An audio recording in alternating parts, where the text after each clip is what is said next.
Catching up on the 2025 recruiting cycle as we get ready for spring football. We got our man Parker Thune joining us to break it all down on today's episode of Locked On Sooners.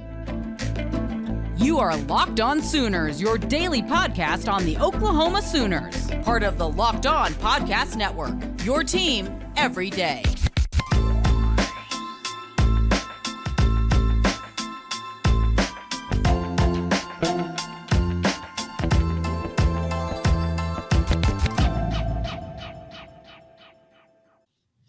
What's up, Sooner Nation? Welcome to Locked On Sooners. Today's episode is brought to you by FanDuel. Make every moment more. Right now, new customers get $150 in bonus bets if your first bet of $5 or more wins. Visit FanDuel.com/lockedon today to get started. Thank you for joining us. I'm Jonah Williams. That's my buddy Josh Helmer. And joining us today to help break down everything going on in the 2025 recruiting cycle is friend of the show, K-Refs and OU insider at Rival Zone, Parker Thune. Parker, what's going on, my friend? Not a lot, fellas. Always a pleasure to jump on the pod with you. It's great to have you back. And all of our recruiting segments here on the Locked On Network are brought to you by LinkedIn. Go to linkedin.com/lockedoncollege to post your job for free. Terms and conditions apply.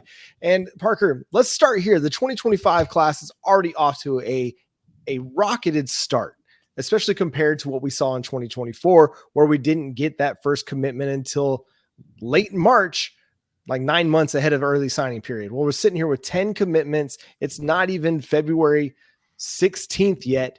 And well, I guess it is February 16th now. What do you make of just the kind of the quicker start? Is this just Brent Venables and his staff like settling in now at Oklahoma? Well, it's really the culmination of their philosophy and everything they've preached, and also the fact that they now have results to sell to, right? I think it's understandable that you didn't get your first commit until March of last year off a 6-7 season, right? Because you go 6-7, naturally it creates some questions, not questions that weren't able to be answered eventually, obviously, but you're asking guys to go out on a limb a little bit more, take a flyer on committing to your program, have some belief in what you have done in the past and what you are building rather than what the picture looks like in the present. And obviously, before long, the Sooners were able to get a lot of guys bought in to that vision and to that philosophy, and it culminated in the number 7 class in the nation in the 2024 cycle. But in 2025, I think you were very fortunate to have a guy in Kevin Sperry, your OG commit in the 25 class, that was so dialed in with everything that Oklahoma was about and so eager to be a Sooner that 4 days after receiving the offer last March, he went ahead, shut it down, decided, you know what, I'm going to kick this class off with a bang. And that really set the table for all of what we have seen in the last 11 months, as you've seen commit after commit roll into the point where the Sooners now have 10 pledges in that 2025 cycle. He's been instrumental in a lot of those recruitments, but I also think it is fair to say that in stark contrast to the 2022 season, the fact that the Sooners were able to jump out to that hot 6-0 start this past fall and eventually rattle off a 10-2 year and a berth in the Alamo Bowl and a tiebreaker away from competing in the Big 12 championship, having those results to recruit to made life a lot easier on Venables and his staff and gave prospects the confidence to go ahead and pull the trigger a little bit earlier than maybe some of their predecessors in the 2024 class who still felt like they needed to get a more complete picture of everything that Oklahoma was offering to them and where things were going in Norman before they jumped on board. The in-state success in this class early and probably the remainder of this thing in 25 looks like it's going to be a big component of this 2025 class. What's been the secret sauce to success there in state for OU? Well, I think it's just prioritization of relationships is really what it is, guys. I mean, that was something that Lincoln Riley and his staff, while they were here, they really neglected. They thought the OU brand was bigger than the state of Oklahoma, and that it was almost the case for that staff that they weren't, I guess, ambitious enough in their recruiting efforts if they were just taking the best players from in-state rather than trying to, quote unquote, upgrade by bringing in guys from Georgia and California and Florida and what have you. if you look at Bob Stoops' final class in 2017, that was a very Oklahoma heavy class with guys like Creed Humphrey, right? And Trey Brown. And Trey Norwood wasn't technically an Oklahoma guy. He was Fort Smith, Arkansas, but for all intents and purposes, he was an Oklahoma guy. There were several others. Justin Broyles was another guy that was actually the highest rated commit in that class. But once Lincoln Riley had the reins of the program, that was not an emphasis for him and his staff. When Brent Venables got to town, he and his staff visited the vast majority of high schools in the state of Oklahoma, if not every single one, over the course of their first year on staff. So they made it very clear that they were there to recruit the state of Oklahoma. They were going to be faithful in pursuing the guys that do come from the Sooner State and grow up with Crimson and Cream ingrained in their DNA. I think a perfect example, right, is Andy Bass, a guy that would absolutely not have gotten a look from Lincoln Riley and his staff because, well, he's a 5'11" white kid who plays in Oklahoma City. Gavin Freeman kind of falls into that same category, right? It's almost like if it felt like the old staff's mindset was if we're quote unquote settling for those guys, then we're not being ambitious enough in our recruiting efforts. And Brent Venables and his staff have been content to say, okay, we're not going to overthink this, right? We got a baller in the state of Oklahoma. We got a guy that we trust can play at this level.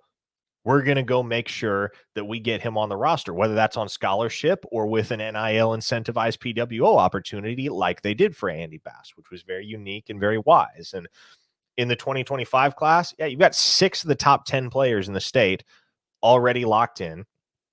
And that's because they felt the love from Oklahoma very early on in the process. I believe Oklahoma was the second offer for CJ Nixon. I know they were the first offer for Alex Shieldknight.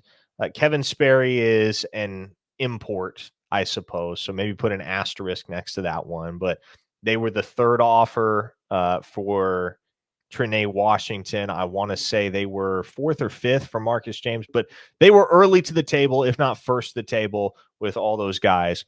And when you prioritize an in-state kid that early on in the process, odds are at the University of Oklahoma, you're going to be able to bring him home.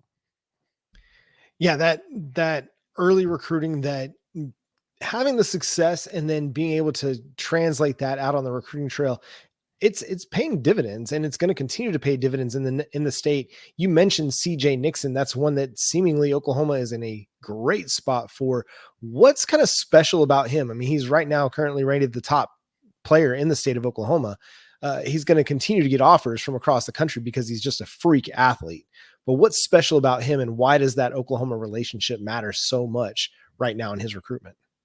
Yeah, well, I mean, they were, like I said, very early to prioritize him as a football player. He had long since had basketball offers. He's a high-end basketball prospect, and I think that's what makes him so exciting as a prospect is the fact that, on the football side, that is you take a guy who's got the size and athleticism to play Division I basketball, Power 5 basketball, and you put a dude with that athleticism and that size and that ability, and you drop him on the gridiron, odds are you're going to get a guy that is a very high ceiling player. Maybe he's not ready made for college football. Maybe it takes a year or two for him to refine his technique and the finer points of play in the position such that he's 100% ready. You can throw him out there and be confident in him in the SEC. But you don't get physical specimens like CJ Nixon every single year in your backyard in the state of Oklahoma, right? And so I think that the battle for the longest time has been not with any other school for Oklahoma, but it's been with basketball, right? Trying to convince the kid that, hey, you're good at basketball. Obviously, you've had offers in that sport for a long, long time. You have a bright future, but you're also 6'5", which is not that tall in the basketball world, but it's huge in the football world. So you come play on the gridiron, you come suit up at the University of Oklahoma, you come learn under the tutelage of Brent Venables and Miguel Chavis more specifically, and we will get you to the NFL where you will have the chance to make millions, because Even if you go play college basketball somewhere, odds are if you play professionally beyond that, it's not going to be in the NBA, and you're not going to make near that much money doing so. Oklahoma's off to a terrific start with wide receivers, with skill guys in this class. Let's get Parker's thoughts on that coming up next, plus who may be next in this class for Oklahoma. Keep it dialed in right here on Locked On Sooners. Get buckets with your first bet on FanDuel. That's America's #1 sports book right now. New customers get $150 in bonus bets with any winning $5 bet. That's $150 if your bet wins. You could bet on all of your favorite NBA players and teams with quick bets, live same-game parlays, and exclusive props. Just visit FanDuel.com/lockedon to shoot your shot today. Those win totals, well, remember we were discussing not too long ago, 6.5 for Oklahoma. It has bumped up now from FanDuel Sportsbook, 7.5. That over-under win total for Oklahoma. If you have a strong feeling one way or the other on that, again, FanDuel.com/lockedon. FanDuel, an official sportsbook partner of the NBA. Sort of teased it right there. Of course, all of our recruiting coverage. And this is when Parker Thune's in the house, baby. We're talking #Cruton. It's brought to us by LinkedIn Jobs, where you can post your job for free. LinkedIn.com/lockedoncollege. Skill guy, wide receiver seems to be an easy position early to look at in this class and say, wow, Oklahoma's cleaning up in that regard. But I will defer the floor. Parker, what are your thoughts where Oklahoma's made their hay early in this class in 2025? Man, Emmett Jones is a dog on the recruiting trail, isn't he? I mean, you saw his impact from the second he joined the staff. And it's something that I know I have talked about a lot. It's been talked about a lot elsewhere, but everybody that knew that guy before he got to Oklahoma kind of got the sense that once he threw the Oklahoma logo on, that he was going to be able to make big things happen on the recruiting trail because of how intentional he is in developing relationships and how genuine he is in his connection with players and with prospects. And, you know, it's funny, I was talking to a team source earlier tonight, as a matter of fact, and I know this isn't pertinent to recruiting, but they're like, man, Emmett is everybody's favorite in that locker room. Maybe not everybody without exception, but in a general sense, you won't find anybody that doesn't love Emmett Jones in that Oklahoma locker room. He knows how to get the team fired up. He's got great connections with every single one of those guys, even the guys outside his position group. And so you get a guy like that, yeah, magic is going to happen, and it certainly has for the Sooners. Happened in the 2024 class. Excellent group of receivers, Zion Kearney, Ivan Carrion, Zion Raggins, and then, shoot, I'm spacing on the fourth. KJ Daniels. KJ Daniels, there we go. Gosh. KJ Daniels, Franklinton, Louisiana, who was the second commit shortly after Zion Kearney in the class for Oklahoma. And now you look ahead to the 2025 class, and Emmett has had 3 of his 4 locked in for quite a while. Grayson Harris, Jaden Nickens, and then Elijah Thomas were all committed by August. And so before the 2023 season rolled around, Emmett was basically in a position where he could kick his feet up for a while and let the market come to him, as it were. But obviously that's not how he rolls. That's not what he's done. And he's put himself in really good position with a multiplicity of dudes in that 2025 cycle for that 4th wide receiver spot. The Sooners are going to take 4. I love what they have in Nickens, Harris, and Thomas. 3 guys who are all unique. You know, they don't all fit in the same box. They all are kind of their own dude at the wide receiver position. And you think about how they may complement one another down the line by 2027, 2028 in that Oklahoma wide receiver room. There's a lot to be excited about. Now the question is, okay, who's the last guy? Is it, for a long time, I and many others had Isaiah Mosey pegged as number 4, kind of fading on that. I think Manny Choice is a guy who has really started to warm to Oklahoma lately. They're in play for Caleb Cunningham. They're in play for Andrew Marsh, the 4-star receiver out of Katy, Texas. And there are others, no doubt. Royal Capel is in the picture, for instance. Emmett, and this is kind of how Emmett rolls, guys. He doesn't zero in on one dude, and he doesn't put all his eggs in one basket, and he trusts that every single dude he offers is somebody that's going to get to the point where they're good enough to make an impact at a place like the University of Oklahoma. And he doesn't much care who commits.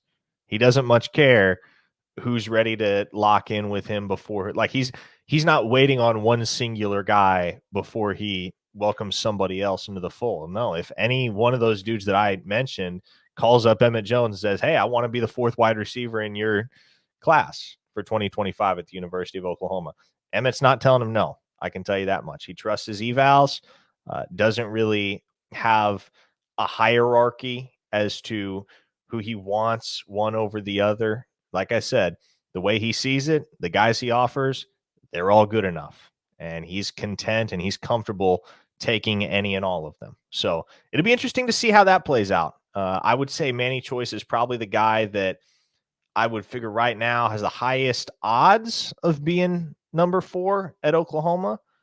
But again, when you have an arms race like that and you have one spot and it's open to pretty much anybody that wants it, you can't take anything for granted. And, you can't necessarily bank too much on one specific guy being the dude. Yeah, it's been an impressive just over a year run for Emmett Jones. And I think the development speaks for itself, what he was able to get out of Nick Anderson, in his first full run really as a wide receiver for the Sooners. Jaden Gibson, the jump that he made after, having a 2022 season where everybody's kind of like, well, is Jaden Gibson going to have it? Man, he showed up and he showed out, even if it was just in a reserve rotational role. I mean, the dude was lights out. And I think a lot of that goes to just what you talked about, Emmett Jones' ability to relate and invest and, his intentionality that kind of delivers and provides a lot of confidence for that position group. I mean, they had a great season in 2023, and I expect them to continue to develop and grow. And it's an exciting group to watch come together over the last year. When it was kind of a question mark going into last season, I think everybody's excited about where they're at now and where they're heading as a position group. Another position group that is just loaded seemingly right now is the safety group. And we're hearing all the buzz right now about how they're performing in workouts. Peyton Bowen was obviously a big get for Brandon Hall. Robert Spears Jennings is kind of scratching the surface. Every time he gets on the field, he's showing out. Billy Bowman had a breakout year this past year, but you look at guys like Jaden Hardy and Reggie Powers and Michael Boganowski, this 2024 class looks pretty good. And then if there's the potential to add Jonah Williams to it in 2025, I mean, Brandon Hall is going to have to be kind of spoken of in that same echelon as Emmett Jones on the recruiting trail. What is happening right now with Jonah Williams? Because it seems like everything's pointing in Oklahoma's direction right now. It is. And he's a 5-star. He's the number 9 overall prospect in the country, according to our rankings council over at Rivals. So somebody that could legitimately pick any school in the nation, and they're going to take him regardless of when he commits, right? On signing day, he could pick up at a school that is quote unquote full at safety, and he could say, hey, I'm coming. And obviously you make room for a guy like that, right? He is special. He's a unique specimen, and he is somebody that Oklahoma is no doubt in really good standing for. I believe, as do many, that they have a sizable lead in that recruitment, and a lead that they should be able to hold, especially when you consider he is a dual sport guy. He plays football and baseball.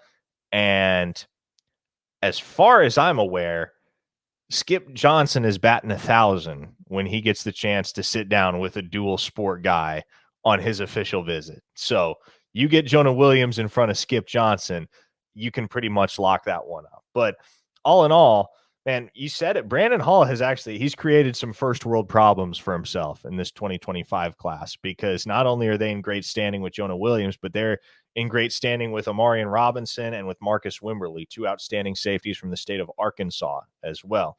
I believe Oklahoma leads for both. You've seen a lot of predictions fly in on social media for Marcus Wimberly the last few days. The reason I haven't put one in, guys, is not because I don't think OU leads for Marcus Wimberly. No, they absolutely do. But because Amarian Robinson and Marcus Wimberly aren't both ending up in Oklahoma's class. You're only getting one or the other, because Jonah Williams, assuming OU can hold that lead, he obviously has a spot.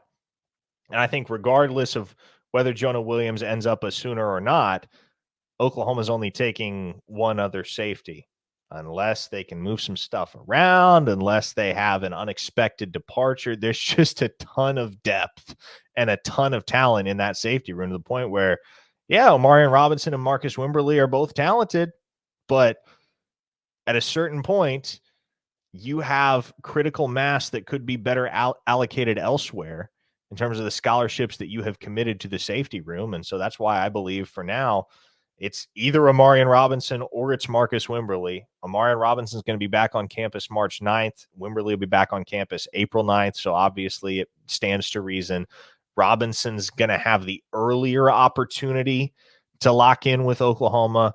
We'll see how things progress there. But yeah, Brandon Hall he's built himself a real nice room, and a room with a great future too, because it's not as if these dudes, it's not as if you have them for this year and then you got to figure it all out again come next spring. No, Peyton Bowen has 3 years of eligibility left. Eric McCarty is a guy that is only scratching the surface of what he can be.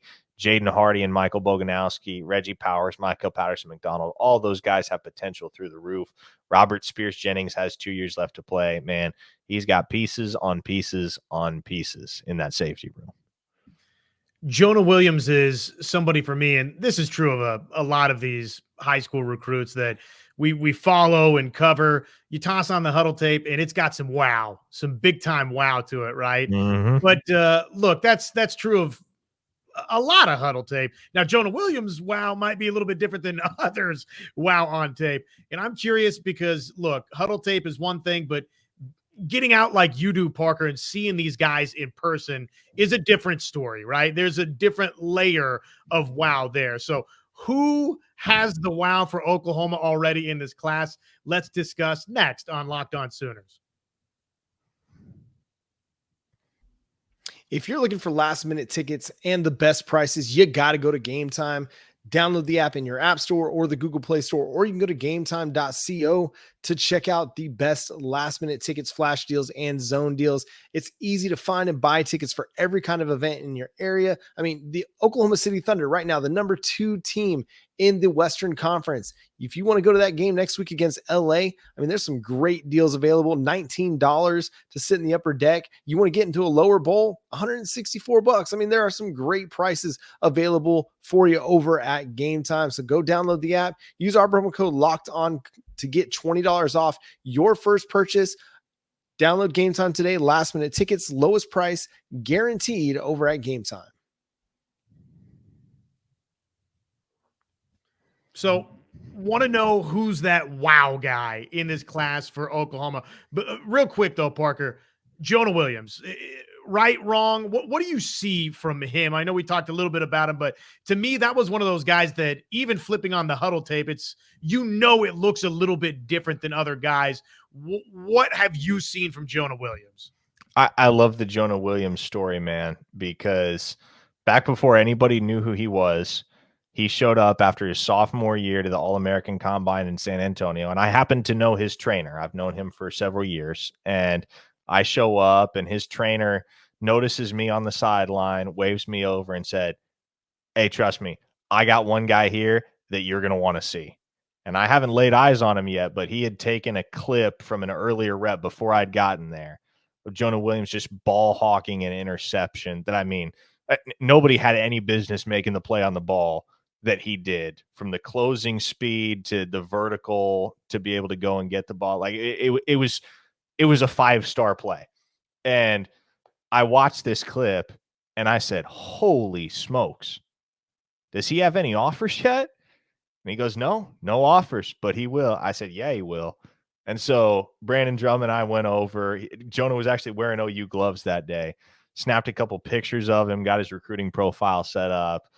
By the end of the week, he's already got 10 offers. That was really his coming out party, was that All-American Combine. But legitimately a guy that, the first time I ever saw him, it was not difficult to tell, okay, this dude is just cut a little bit different. Like, he's special. And obviously that's reflected these days in his recruiting ranking. But I think as far as that wow factor for Oklahoma in the 2025 class, Elijah Thomas has got a lot of that. I think he has an immensely high ceiling, and he's still a little bit underexposed for two reasons, right? He plays out in Shakota, not the most well-traveled of regions for national analysts and evaluators. So he's still got kind of that hidden gem factor.